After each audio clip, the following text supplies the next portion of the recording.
information shared on Girl Pray On It is for educational and informational purposes only and is not a substitute for professional mental health advice, diagnosis, or treatment.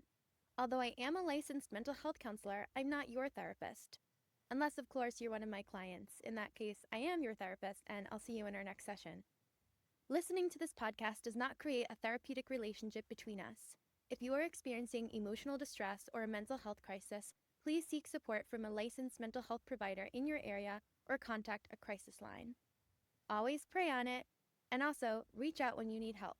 But not to us.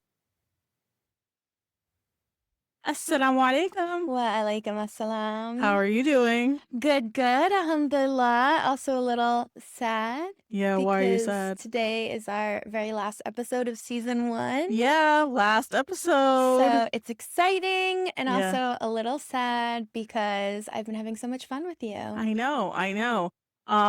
We've had a lot of ups and downs when it comes to technology. Oh yeah. And also, working around the new mom, new baby schedule, right? Yeah. And it's definitely a testament to our friendship. Yes. Yeah. It is. I don't think I introduced myself, but I'm Aisha. And I'm Rebecca. And this is another episode of Girl Pray on It.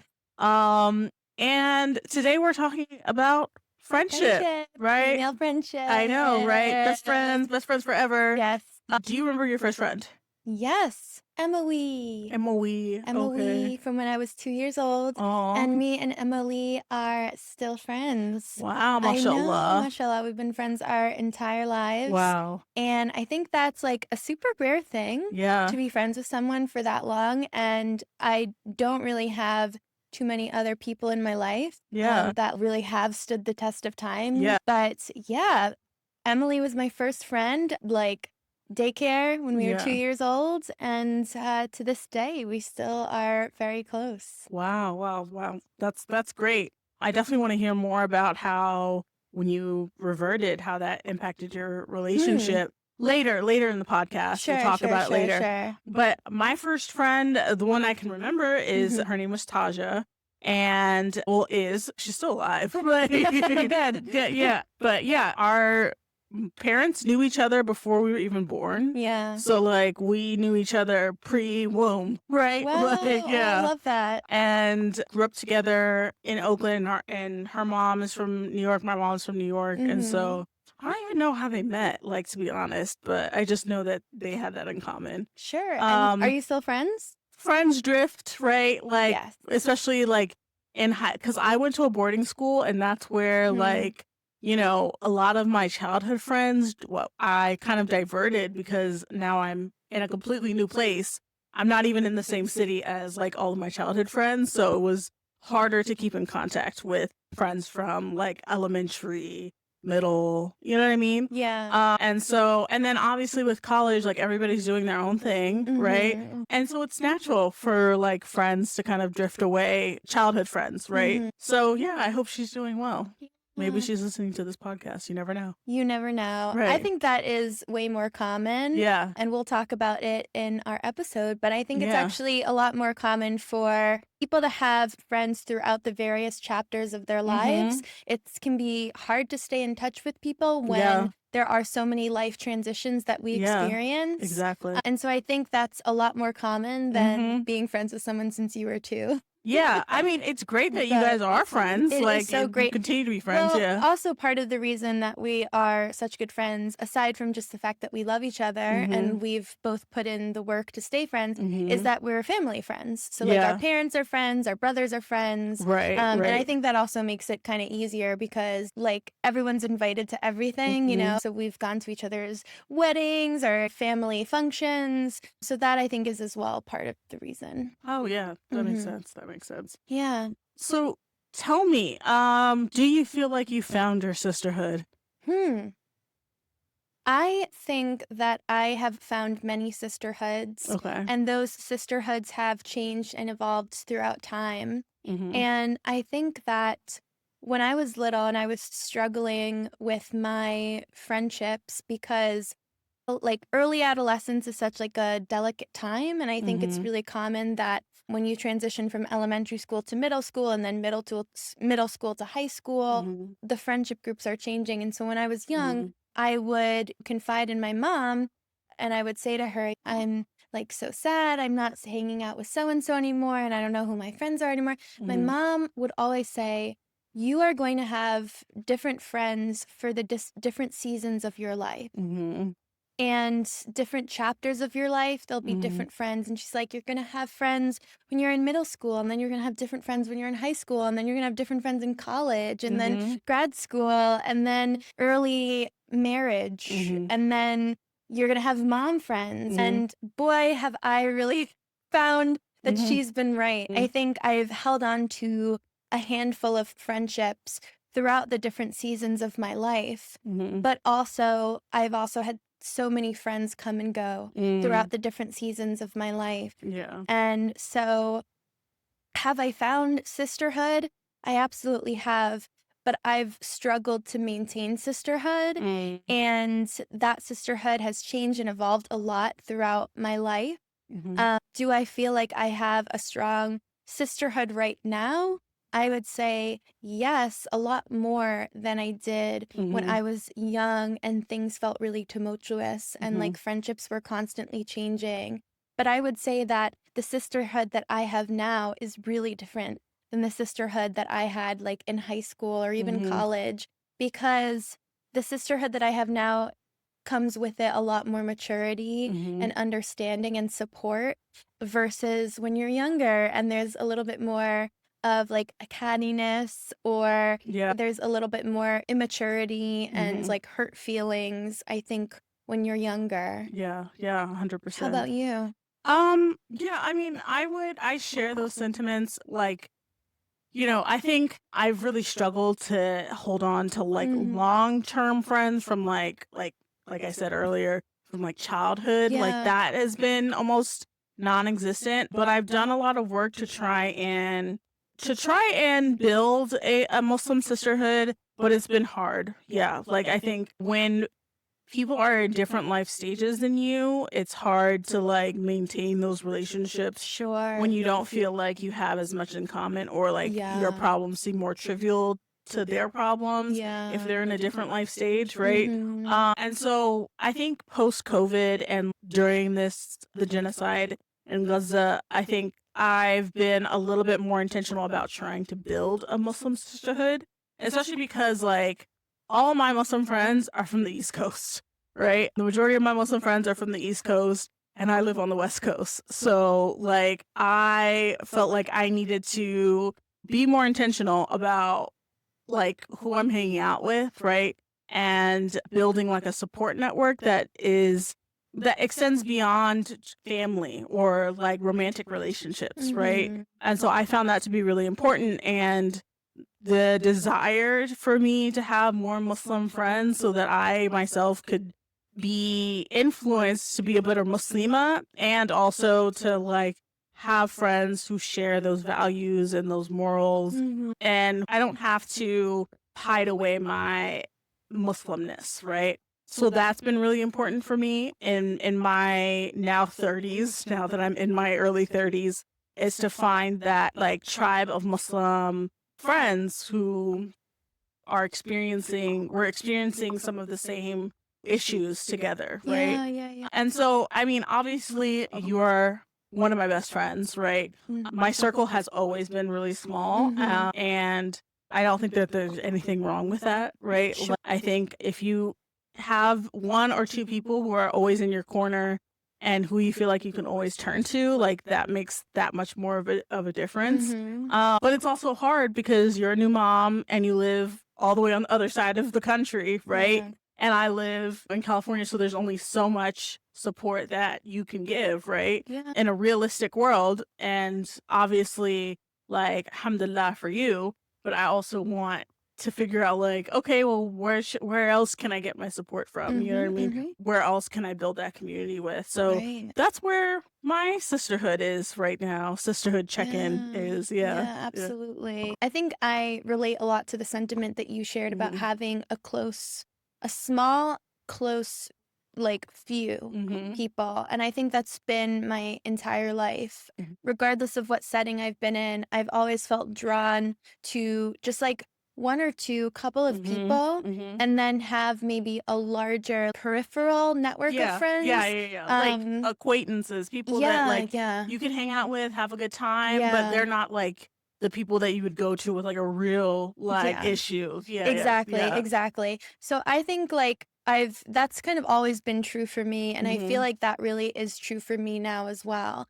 Like the people the people whose friendships have stood the test of time with me are the people who like I am really close to and can rely on and come to, and that's you, that's Emily, that's some other friends that I've met along the way, people who I trust, who I know are supportive of me, who can help me. And then I think a wider network of people who maybe I'm not as close to, but I know we can, have a friendship, and that if I needed anything from them, they'd be there for me.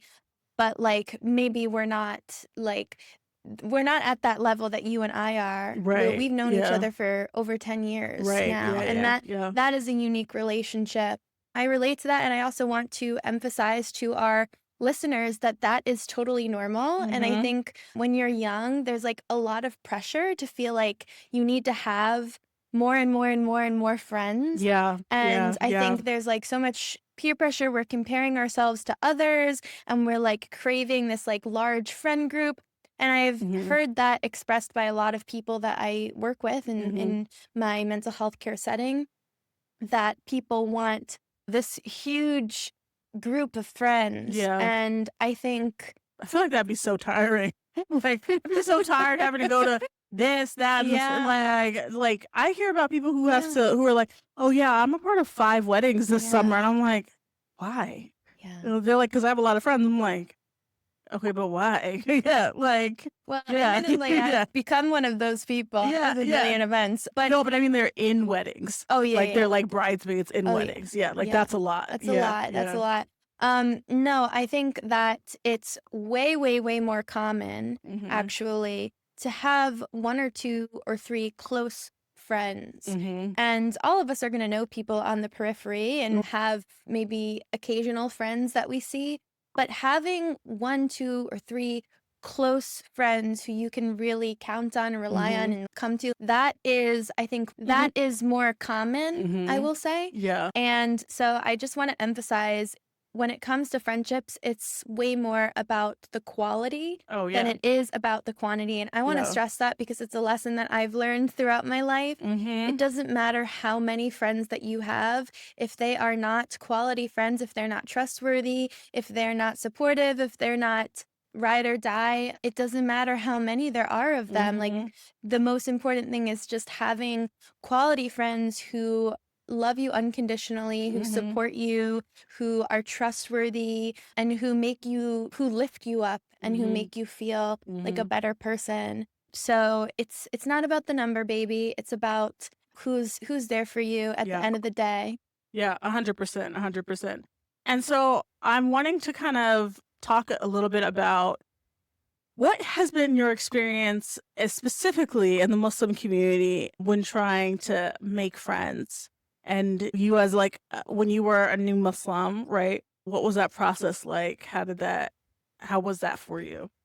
So I will say, I think this is another conversation, but when I became a Muslim, I realized that I had less and less in common with my friends. And I actually lost a lot of friends. I don't want to blame it on the fact that they were not supportive of me becoming Muslim. I don't want to blame it on them per se. But I think a lot of my friendships fell apart just because my interests changed, their interests changed. I was becoming a Muslim, I was on my journey, and I was really focused on that. And I think for a lot of my friends, they were confused by that. So I did lose a lot of friends, and that was more challenging than I anticipated. And so I think coming into Islam, I also shortly went to college. Shortly after I converted to Islam, I felt like I was starting from scratch when it came to the friend group. Besides, as I had mentioned, my one friend, Emily. But I felt, okay, I have sort of ended a lot of my friendships now, and it's kind of a blank start now. I don't really know anyone. I don't really have any friends. I'm going to college for the first time, and now I'm like ready to meet people. And I think it was a lot harder than I anticipated. We've spoken before in previous episodes about how it can be quite isolating being a revert because the cultural experience is much different than people who are born and raised in Islam. Right. And so not sharing the same cultural background as my peers, it made it a little bit trickier to sort of get in and meet people. And I think I found that, as we've spoken about previously, that there was people who were like really excited to hear my story as a revert and wanted to talk about it. What brought you to Islam, but weren't really down to like develop a true, real friendship. It's And like they got like a iman spike from you. Yeah. yeah, they Yeah. have their like, dopamine Yeah. Hit. Yeah. Yeah. and like their spiritual reawakening by hearing my story, but Yeah. then it didn't really go past that. And so I think in the early days of me becoming Muslim, I didn't really have any solid friendships until I met you. Yeah. And that kind of changed everything. And I think I realized that the people that I related to the most, the people that I felt closest to, were people who could understand my experience as a revert and who shared a similar background or shared some similarity Right. to the revert experience. And I found that like we were able to start a community where anyone who sort of had some toe dipped into the revert water. Right. Yeah. That's the weirdest expression I could have Right. just come up with. But anyone who like a little bit understood, Yeah. I think that Well, what it was to be like othered or othered, different. yeah. Yeah. I think we all sort of found each other. Yeah. And I remember we had like started a halaqah together that like was so fun every week that we I would remember have. that. So I didn't really find my people until I think sophomore year of college. So I had already done the freshman and like freshman year, and it wasn't really until because we met I think at the end of freshman year and developed our friendship over the summer. Yeah. Came back sophomore year, and Yeah. I was like, I have a friend now. Right. Yay! Yeah. Yeah. That's when my friendships really started to blossom. But I'm so lucky that I found you when I did and that we met each other in college. Yeah. And we've been friends ever since. Yeah. And like we can talk about how like our friendship has evolved because as you mentioned before, like we have the first few years of our friendship, we lived so close to each other. And then you moved away. Yeah. And we had to sort of navigate a Yeah. long distance relationship. Yeah. Exactly. So I have two questions before we talk about our own friendship and like long distance. Yeah. Going back for a second, can you or are you comfortable sharing about how your relationship dynamic changed with your best friend that you've known since you were 2 once you became Muslim? I see, yeah.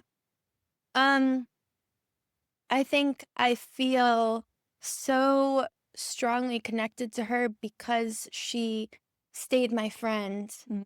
Like I realized that I had less and less in common with a lot of my other friends and had started to feel a bit like marginalized in my friend group after converting to Islam.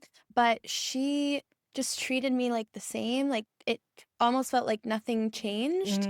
And I don't know, some people may interpret that differently, but I felt as though in those early days to feel as though someone could accept me despite making a huge lifestyle change, that meant everything to me. Yeah. So she was committed to staying my friend, and she was able to say to me like, you are you, like you can change your religion and I'll support you.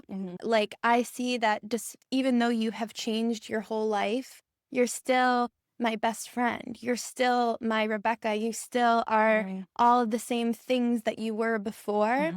And I think the fact that she saw me and accepted me, I felt like this really is a friendship that's going to last. She's seen me through every chapter of my life and has like loved me through all those chapters. This was another chapter that she just loved me through. And she didn't make me give her a whole rigmarole as to like, why did you make this decision? We definitely obviously had deep conversations, Right. but she didn't make me feel like I owed her any explanation. You have to justify. Like I have to Yeah. justify. She was just like, you're my friend no matter what. And I love you and I accept you regardless of what religion you are. So that is what made me feel so close to her. And all of these years later, just to know that I have her unconditional love and support, I think has made our friendship go the distance. And of course, I feel the same way about her. And I hope that she would say that I've supported her with all of her different lifestyle changes and decisions. Yeah. I think the thing that's unique about our friendship is that we've grown together and we've given each other room to change and grow and evolve without it having an impact on the friendship, I guess you could say. Yeah. I think with any relationship, being able to grow with that person is super important because no one or most people should not stay the same, right? You should be growing, you should be evolving, changing, right? And becoming a different person. And the strong relationships are the ones that can move through those transformations and still come out on the other side of acceptance and like love for that person and that relationship. So yeah, you mentioned we were friends for a few years and then I ended up moving away post college. I ended up joining Teach for America and moving to Kansas City. And yeah, I mean, that like transition was super hard. I was like, oh my God, I don't have any friends. I don't know anybody. Yeah. I did end up making another best friend who I love to this day dearly. And she's another ride or die. But I definitely felt like alone and I felt like, oh my gosh. Yeah, I mean, that was hard. That was a hard transition. That was a huge change for you. Yeah. What was it like for you on the other side of that? Everything changed. Yeah. So I guess for context, Aisha was 1 year ahead of me in school. So once you left, it was like my best friend was gone. Yeah. Actually, I'm sorry, I'm mistaken. You were 2 years ahead of me. Yeah, I'm 1 year older than her, but I am 2 years ahead of her in school because I'm smart and I was always a year ahead. Smart. I was always a year Yes. ahead of the people who Yeah. were, in my age group. Yeah. Yeah. So I survived junior year because I did study abroad, and like that was Right. such a Oh, wonderful, yeah. that was like such a wonderful, beautiful experience Yeah. that like I couldn't even like think Yeah. about you not being there anymore. And I was like, I stayed very busy. I was doing an internship. Yeah. I was doing a lot. I think I really felt your absence my senior year Yeah. when I was back on campus. And like it wasn't just that you had left. Yeah. Some of my other peripheral friendships had also sort of faded. Yeah. So it was really hard for me. I felt like Yeah. I had lost my person. Yeah. Felt I was like lost some other smaller friendships too. And I felt like I had to rebuild again. And I was like, I'm a senior. This is my last year. I know. So what is even the point of Right. So I did find ways to keep myself fulfilled and happy. But I remember I was going home almost every weekend to like hang with my parents. I'm not ashamed. I love my parents. They're fun to hang out with. Yeah. But yeah, I was going home every weekend because Yeah. it just felt so different. I felt really lonely on campus. Yeah. I think at that point I was ready to move on from You're like college. checked I out. was checked out, Yeah. and I was okay. I'm ready for the next chapter of life. Mhm. So I didn't really enjoy my senior year, but yeah, I think that's what my experience was like. Yeah. Yeah, I mean, long distance friendships are hard. Yeah. And to anybody who's also going through the same thing, know that the person on the other side of whatever long distance relationship you are having is probably also like missing you and wanting to talk every day and just being busy with life, right? And I think the great thing about our friendship is that we could pick up Yeah. No matter, even if it had been like a couple months since we had talked, Yeah. right? We could pick up and it Exactly. felt like the same, and it still Yeah. feels like that. Like, Exactly. even if we haven't talked for a long time, I'm Yeah. like, oh, hey, girl. And Yes. we're right back to the same type of friendship, Totally. right? And so I think when you can find those types of relationships, long distance relationships or long distance like friendships don't feel as like trying, right? Yeah. Totally.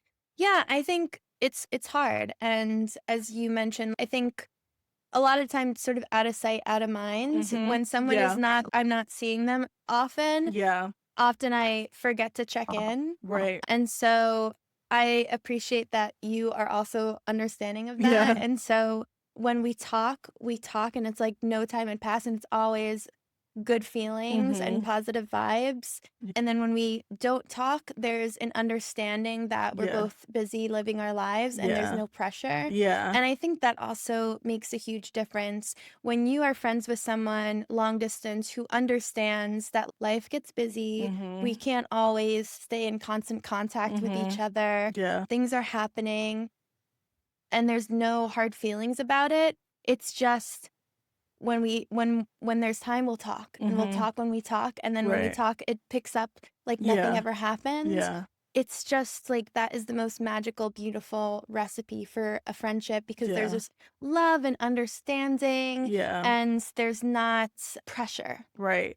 But I will say though, not all relationships or friendships are going to be like ours, where Yeah. we had that unspoken expectations of each Mhm. other. Right. Like in some friendships, you do have to like explicitly name, these are my expectations of our friendship, right? Sure. Or these are the things that I need. And if I can't find them from you, then perhaps I need to adjust my expectations and find that elsewhere, right? Yeah. Those are the conversations. Those are hard conversations to have with friends. I can't say that I've ever had those conversations, but I know people who have had to have them be like, you're not the type of friend that I thought you were, and this is what I need from my friends, and if you're unable to give that to me, then okay, but I need to find it elsewhere. So that brings us to a really important conversation, which is friendship breakups. I know. Have you ever had one? I have had some friendship breakups, but it was more of a ghosting than it was like a big, like there was something that broke the friendship up. You know what I mean? Yeah. So it's like mutual, like it fizzled? Yeah, it fizzled. You just stop talking, right? Or maybe in your head something happened and you're like, I don't think I want to talk to this person anymore. And then they maybe also made that decision too. And then you guys just diverged. Okay. Yeah, Well, that's happened to me. that's pretty Yeah. like best case scenario. Is it? Because then you're just like left with like unresolved feelings. Yeah. You know what I mean? Yeah, but I guess they become resolved after a while. You're like, it just wasn't meant to be. You know what I mean? Kind of like with a relationship, it just wasn't meant to be. But yeah, I mean, sometimes some people mutually understand that like we were friends and good friends at one point, and perhaps we're no longer that for each other, and that's okay. Like we're in two different places in our lives and we got what we needed from each other and we have to move on. Sure. Yeah, but there are some people who have there's a ton of things that happen to them and they have a big friendship breakup, right? Yeah. Have you had one of those? I've had a few Yeah. friendship breakups. I've had some that are, as you had mentioned, where Yeah. it just sort of fizzled, and these were people who we weren't really close to begin with. Right. Maybe we were like trying to get something started, Right. and it just didn't work out. And then I've had a couple of really, really painful, dramatic friendship breakups, and people don't talk about it enough. Friendship breakups can be more painful than relationship breakups. Oh yeah, 100%. Than romantic breakups is what I mean, because for some people, you've been friends for years, you've trusted this person, you've confided in them, they know everything about you, and ending that relationship that has been emotionally charged for years is incredibly painful. And so I think a few years ago, I saw a TikTok of a girl who was in tears and crying, and she was like, I just had a friendship breakup and I don't even know how to recover from this. This is worse than breaking up with my boyfriend. Like, I am heartbroken. I'm devastated. I was friends with this person for years. And I really relate to that feeling. So you noted that you've had some dramatic friendship breakups. How did you resolve that for yourself? How did you heal from that? Yeah, so I will say with those types of breakups, they usually happen, and at least happened for me, when there was a feeling of a lack of respect, or that boundaries were crossed so egregiously that there was no coming back from it. Right. One friendship breakup was with someone who I was roommates with, and she had just crossed too many boundaries at that point of mine, Yeah. and I felt really disrespected. Or other breakups have come from like a kind of a betrayal of trust. I think these are common themes that I've heard from other people as well, that it's usually a feeling of a betrayal in some way, a breaking of trust, like a breach of trust, Right. crossing boundaries. Maybe there's like a secret sharing that you trusted someone with a secret and they didn't keep that secret. So those are some experiences that I've had. And I just let myself grieve as I would the end of any relationship. I think we all need to feel the feelings, sit with the feelings, even though it's uncomfortable.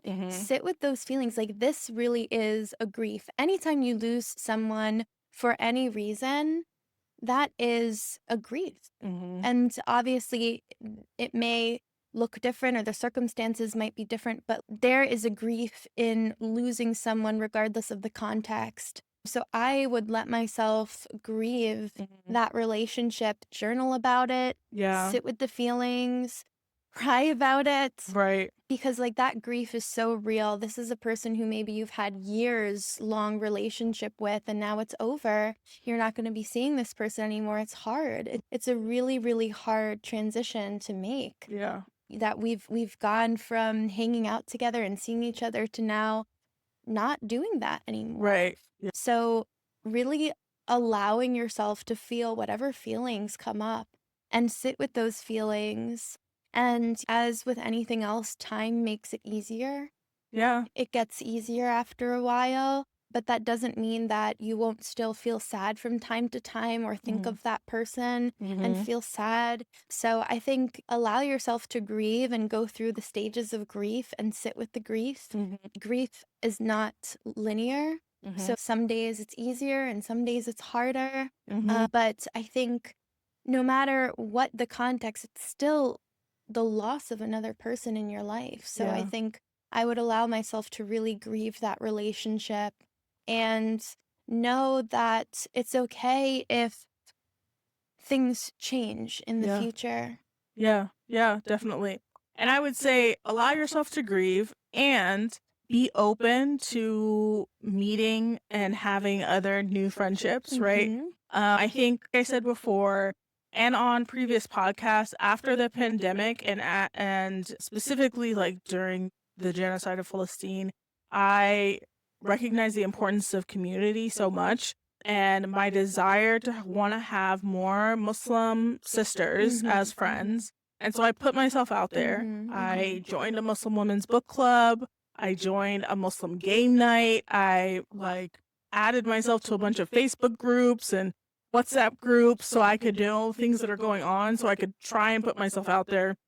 Even at one time I joined Bumble Friendship, but that was just like, no. I tried that once too when I Yeah. moved to Atlanta for a year. It was weird. And yeah, it was tough. It's a little awkward because it's like dating but with friends. No, I even did, what is it? I even did, maybe it was Muzzmatch Friends or Salam's Friends. It was one of those. I never heard of that.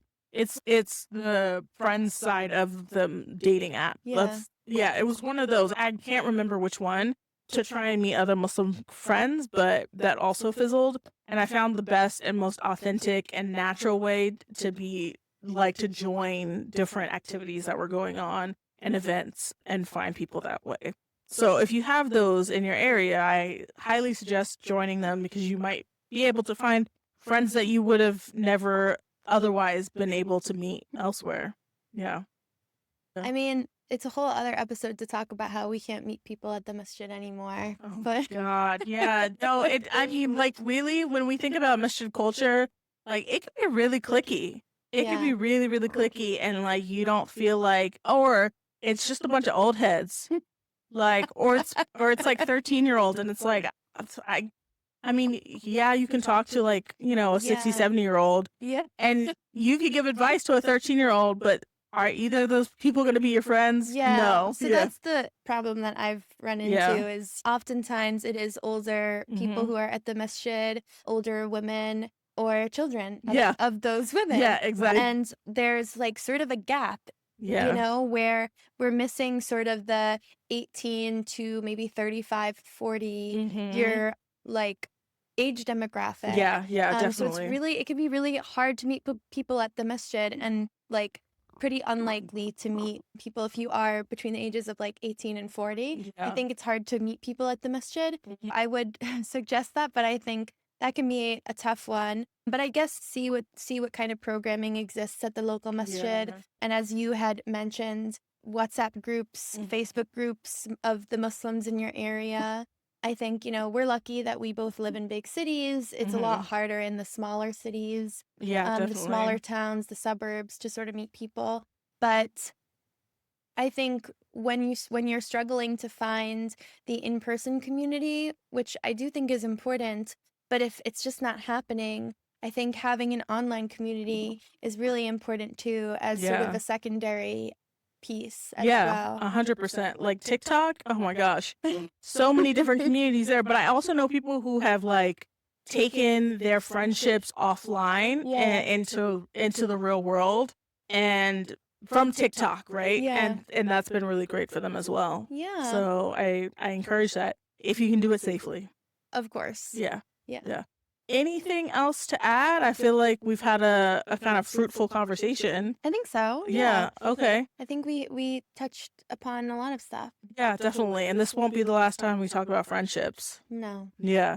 All right. We will be back with listener letters in just a second. Sounds good. Great. All right. And we are back with our listener letter portion of our podcast today. If you have a query, question, issue, something that you would like our opinions on, you can send an email to girlprayonitpod@gmail.com. And we might just read it on the pod. No, on the podcast. On the podcast. Wow. Way to ruin that. Sorry, I did ruin it. My bad, my bad. Okay. Also, this is a long one. Okay, this is a long one. Okay. Just okay, it's long but juicy. Juicy. All right. Assalamu alaikum. Walaikum salam. Alhamdulillah, I've made some nice, fun Muslim female friends now since starting university. While I was struggling for the first few months of the school year with a lot of anxiety, loneliness, and depression, it was to a point where there were multiple days in a row where I wouldn't have a meaningful conversation with anyone, like only a brief greeting, and I would end up crying every night. But I found this new group of friends, and when I met them, I felt so much happier, and I felt like my anxiety was leaving. I felt like Allah had answered my du'as because they had so many qualities I wanted in my friends that I made dua for. They are great people, and I like talking to them, but the problem is that Islamically, it feels like I'm helping them more than they're helping me, if that makes sense. Like, I wanted friends that we help each other grow and become better Muslims and go to Jannah together, inshallah. But sometimes I feel like they're not helping me at all, or in fact, naively suggesting something haram or something that will eventually lead to haram as a fix to my problems. They mean well, of course, but it just seems like they're slightly misguided or not as actively trying to improve themselves as I am. To add to this, each of them have a struggle that will eventually lead to sin that I myself have struggled with in the past year. And it is as if being around them at times either tempts me to go back to it because they treat it as not a big deal as I make it out to be, or I just highly loathe that trait because I had or did it myself. For example, one girl, mashallah, a very good Muslim, but she's very Islamically judgy. Like, she will aggressively say to your face that something is haram or halal instead of doing it gently like how you should. And on top of that, it always sounds so hypocritical coming from her because she's not a hijabi herself and she free mixes. And I used to be like this not too long ago. And the second and third girl both speak of the deen and are actively in haram relationships and don't see a need to leave because they think as long as we're not physical or as long as my parents know it's okay and halal, which is exactly how I was not even a year ago. And the fourth girl is a hijabi but free mixes and removes her hijab and uncovers her aura to a certain extent in front of male friends. And I've done this before too. Alhamdulillah, now I've repented and I'm actively trying to be better. But I feel like every time I have a deeper conversation with them, it feels like I'm being tempted back to that life again. However, it feels wrong to just cut them off because of this, because I'm holding them to such a high standard and they're not there yet. But I am because of the test I've gone through, and Allah decided to guide me back to Him. It also feels very judgmental of me to consider them bad people for these sins, because only Allah can decide that, not me. And I very much enjoy their company and having them as friends. So I like the lighthearted conversations, but not the deep ones. So my question is, should I continue to be close with them? And inshallah, I might be able to help them become better Muslims and people as I already have. Should I keep a distance but still be friends, or should I completely remove them from my life? Also, this may help. I have a general anxiety disorder and anxious attachment to people, so I tend to cut off friends and people very quickly from my life. So I don't know if this is just an anxious episode or not. Wow. That was a lot. Yeah. I kind of feel like you're being a little bit judgy. Yeah. Wait, what is free mix? Like they hang out with men. Okay. Yeah. Okay. Yeah, I feel like you're being just slightly judgy. Just a little bit. I think that if you are able to express your desires and your expectations for yourself to them and say like, I personally don't want to free mix. I personally, don't believe in haram relationships, or like I believe that you are in haram relationships, or I don't want to get into those haram relationships. I feel like you should be able to explain what you have expectations of yourself. And when they ask you questions about their lives, you can be honest about Islamically what is right and what is wrong, right? And inshallah, they will, become closer to Allah and leave the things that they did. But perhaps you being around and being able to tell them the truth will help guide them to becoming better Muslims, as you say. I also I'm struggling because like you say you're a better Muslim right now, but like this feels very judgy. I don't know if you feel the same. What do you mean? Like she's saying I'm a better Muslim now. Oh. Right. I'm better than them. I see. But like that to me that feels very judgy and like I don't know. It sounds like you just don't want to be influenced into doing things that you have previously left behind, right?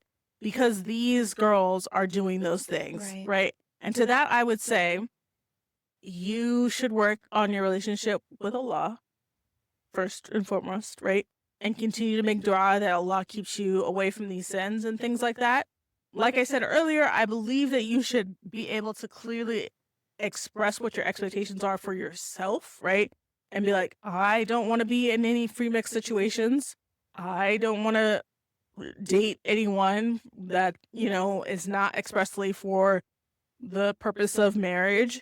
And I believe that judging other people is haram, right? You should be able to explain those things to your friends clearly for yourself. These are what your expectations are for yourself.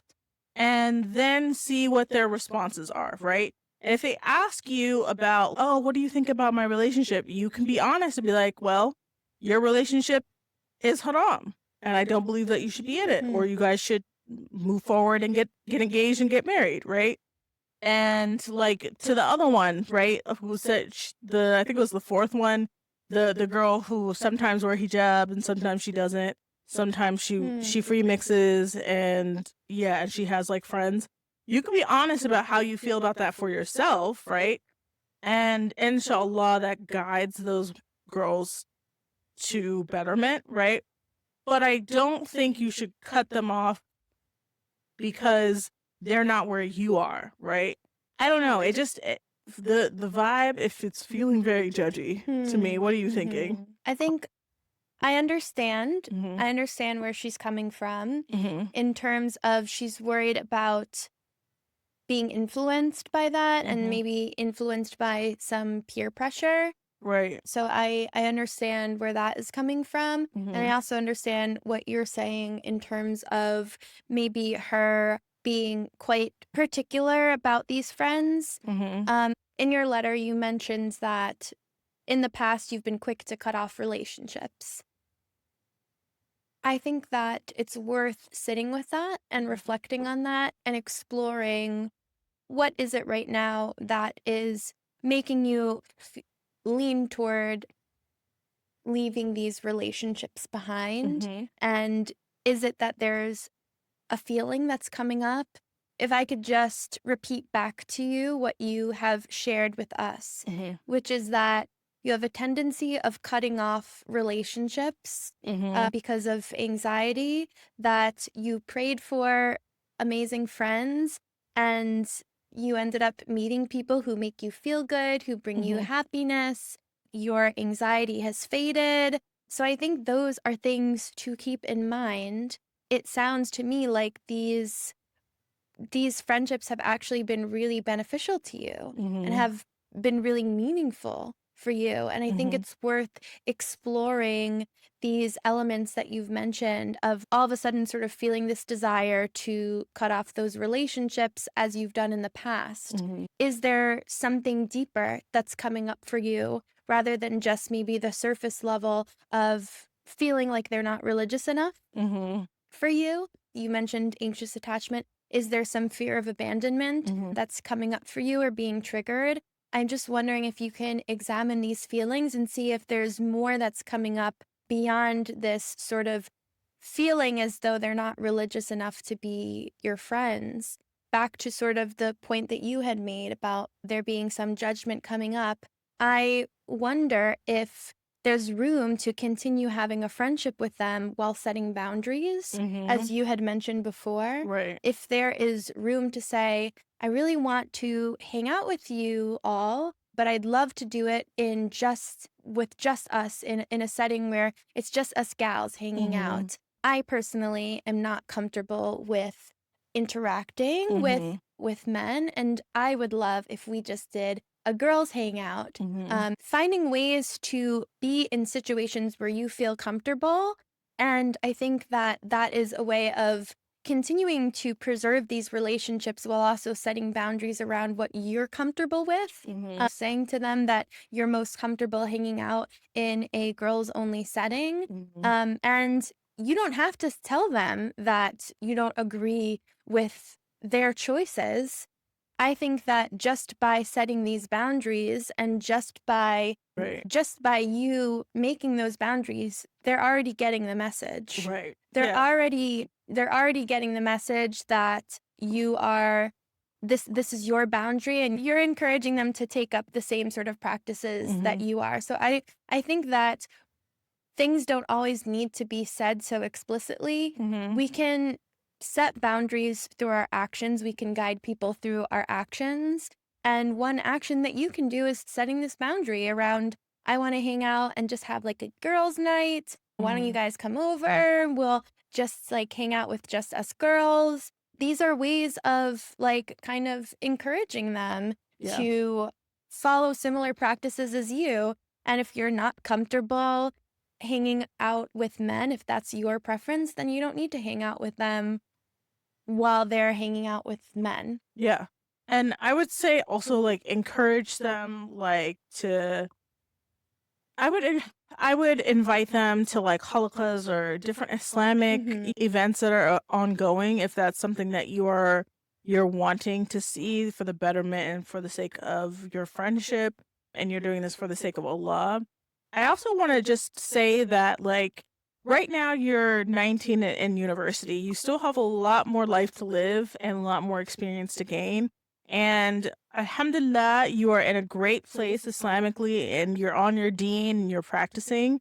But you should also understand that it is normal for people to experience highs and lows in their iman.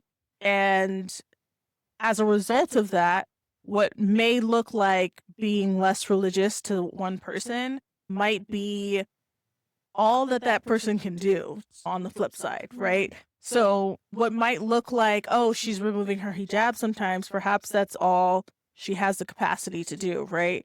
And as you get older, you'll notice that you yourself will experience these highs and lows. And it's important to have close friendships and relationships with people that you can talk to about that and express that without judgment so that they can help you, right? And I wonder what it would be like to have a conversation with one of them, and perhaps you don't know something that they're going through and they haven't disclosed that to you, that might give you further context into why they are doing the things that they are doing, right?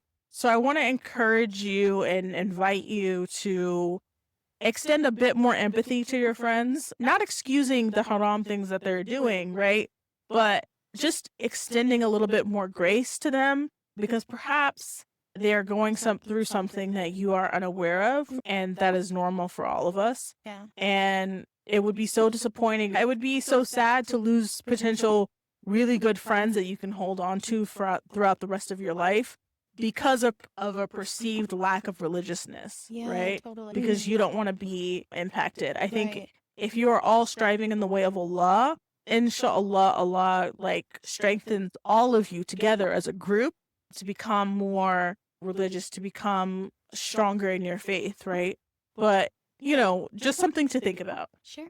Yeah. I think we're both sort of on the same page, you and I, in terms of it sounds like these friends have done a lot of good for you, and maybe they're not where you need them to be right now in terms of the religiosity.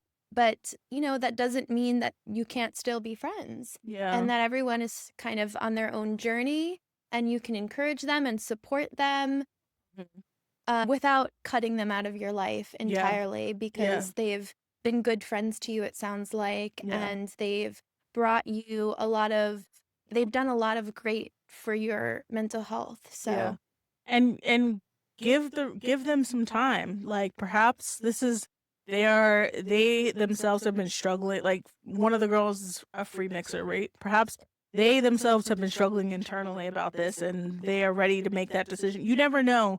They might be ready to make a decision that is for the betterment of their Islam that you're not even aware of, right? So just give them time. Exactly. Yeah. All right. So do you have anything else to add to this listener letter?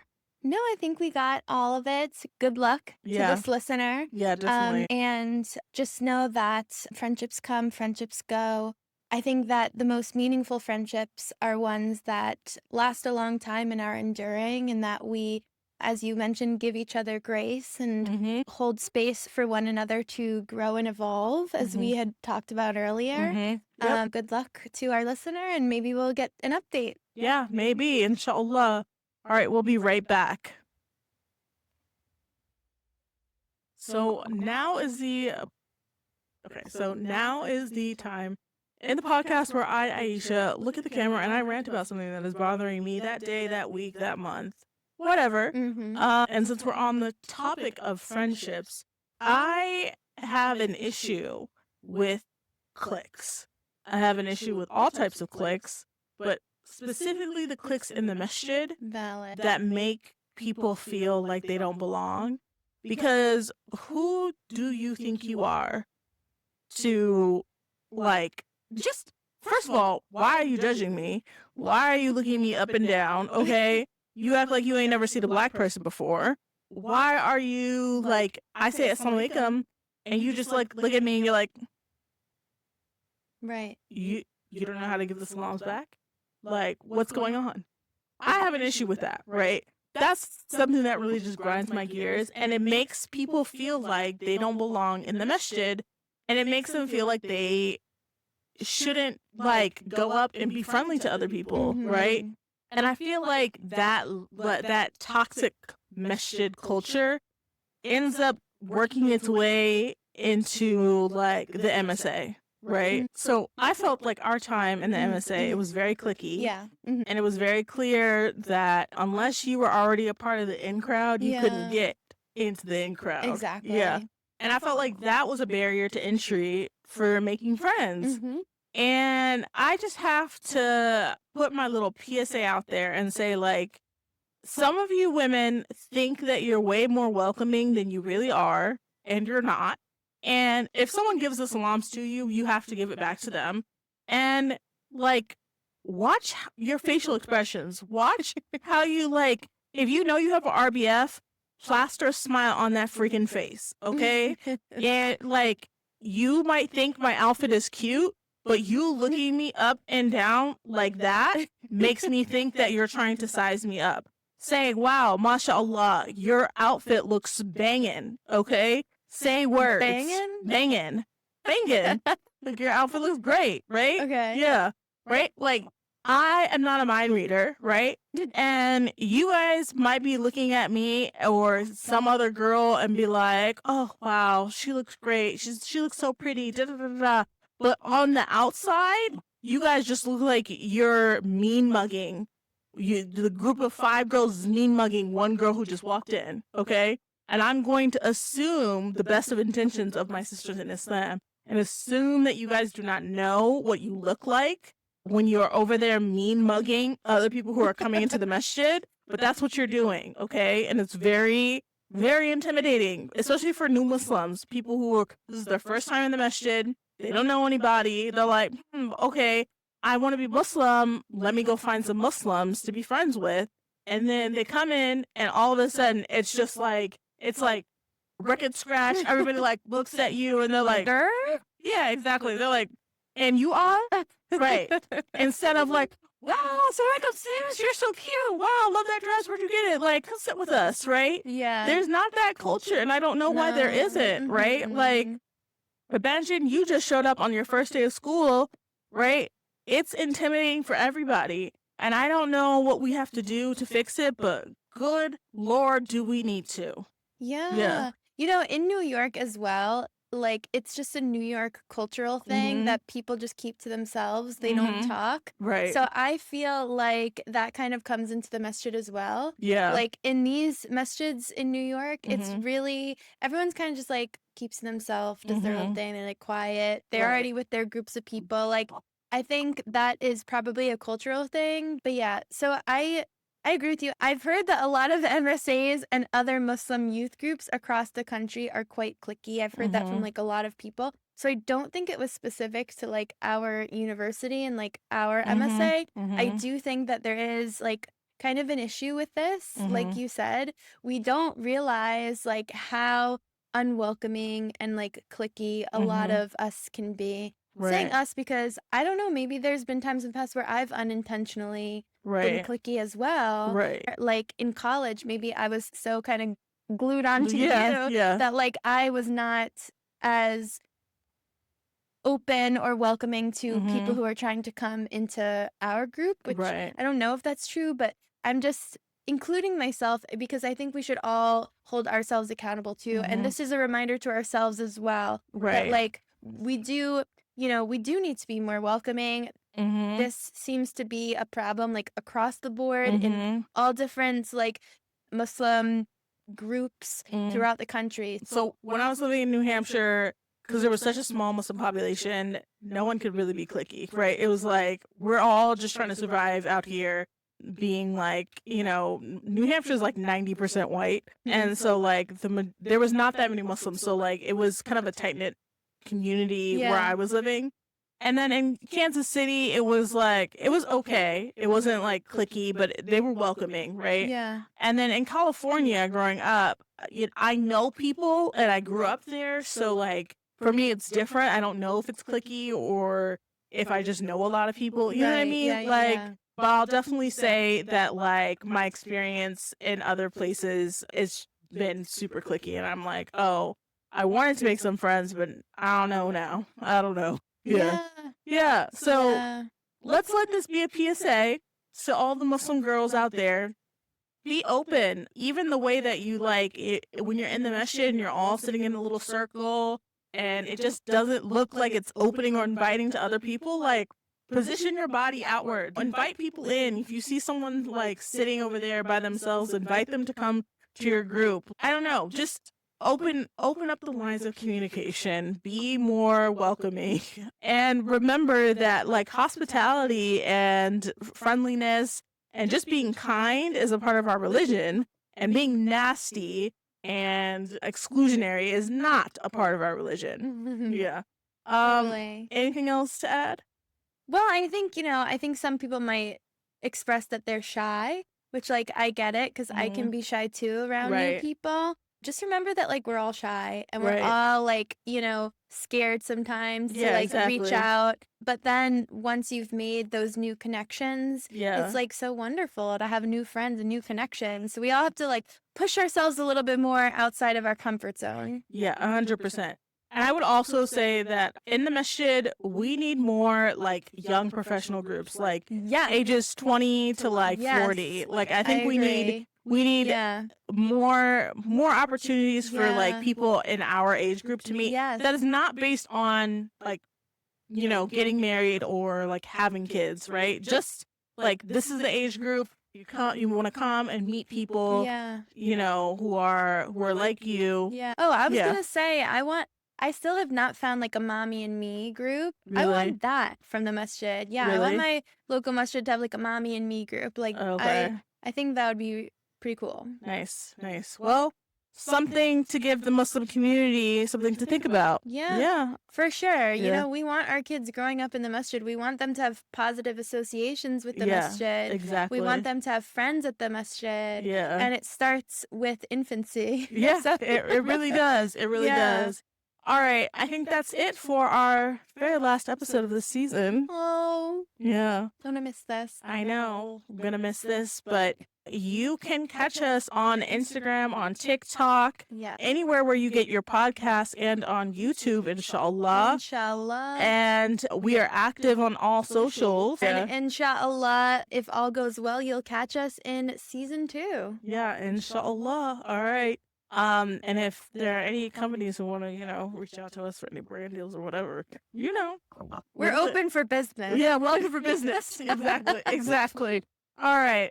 Assalamu alaikum. Wa alaikum assalam. Assalamu alaikum. And we will see you in another episode, inshallah, on Girl Pray on It. Bye. Bye. Bye. Thank you for tuning in to the Girl Pray on It podcast. We hope today's conversation gave you something to reflect on. Be sure to follow us on both Instagram and TikTok at Girl Pray on It Pod, and subscribe to our YouTube channel, Girl Pray on It Podcast.